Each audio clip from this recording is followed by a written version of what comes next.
Lucky ડ્રોના master mind Ashok માળી સામે વધુ એક પોલીસ ફરિયાદ નોંધાઈ છે। ધાનેરાના વાલેર ગામે યોજાયેલ લકી ડ્રો મામલે અશોક માળી સહિત 10 સામે ફરિયાદ નોંધાવતા ચકચાર મચી છે।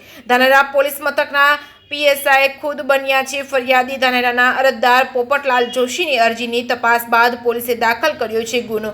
અશોક માળી અને તેની કંપનીએ કરોડો રૂપિયા ઘર ભેગા સરકારની ચેરિટી અને ઇન્કમ ટેક્સના નામે પણ ચૂનો લગાવ્યો છે। પ્રતિબંધિત કલમ 4 મુજબ બીએનએસએસ કલમ મુજબ ગુનો દાખલ કરાયો છે। સરહદી વિસ્તારમાં માસ્ટર માઇન્ડ અશોક માળીની લકી ડ્રો માયાજાળમાં લાખો લોકો ફસાયા છે। પોલીસે લકી 2ના નામે 4 ગુના દાખલ કર્યા છે। પોલીસે અપીલ હજુ પણ કોઈ પીડિત હોય તો અશોક માળી વિરુદ્ધ ગુનો દાખલ કરાશે।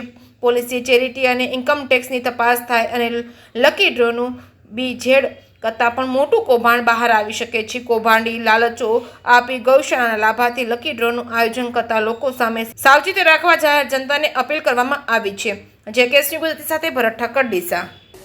હું આપ લોકોને જણાવવા માંગુ કે બનાસકાંઠા પોલીસે આની પહેલાં પણ 3 જેટલી એફઆઈઆર રજીસ્ટર્ડ કરેલી હતી અને આજે અમે લોકોએ ધાનેરા ખાતે પણ 1 ચોથી એફઆઈઆર રજીસ્ટર્ડ કરેલી છે।